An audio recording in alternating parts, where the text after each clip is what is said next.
हरे नमः गुरुवायूरप्पा चरणं नारायणाखिलगुरो भगवन्नमस्ते सर्वत्र गोविन्दनामसङ्कीर्तनं गोविन्द गोविन्द दशकं 83 पौण्ड्रकवत्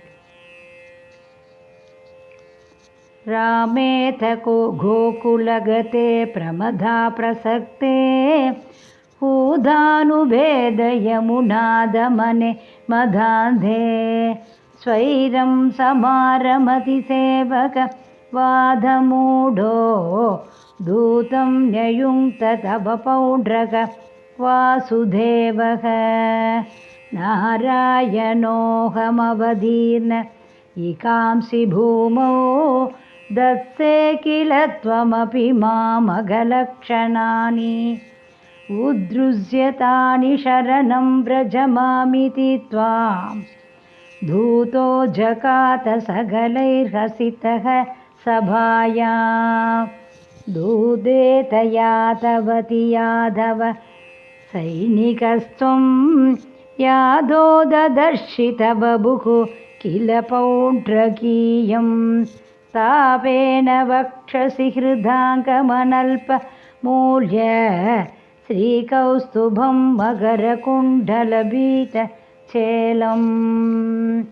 कालाय संनिजसुतर्ष नमस्य दोष्य कालानलोद्गरकिरेण सुदर्शनेन शीशं च गर्तितममर्दितचास्य सेनां तन्मित्रकाशिबशिरोऽपि सखर्तकाश्यां जाड्येन बालकगिरापि किलाहमेव श्रीवासुदेव इति रूढमतिश्चिरं सः सायुज्यमेव भवदैक्यधिया गतोऽभूत् को नाम कस्य सुकृतं कथमित्यवेयात् काशीश्वरस्य धनयोधसुदक्षिणाख्यः सर्वं प्रभुज्य भवते विगिदापिचारः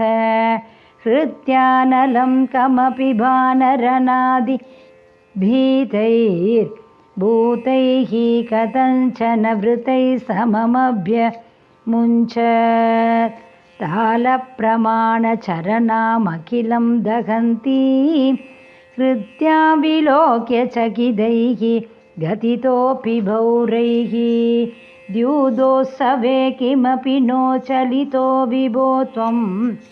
पार्श्वस्थमाशु विससर्जित कालचक्रम् अव्यापदध्यमिदधाम्नि भवन्मगास्त्रे हाहेदि विद्रुतवती खलु घोरहृत्या रोषासु दक्षिणमदक्षिणचेष्टितं तं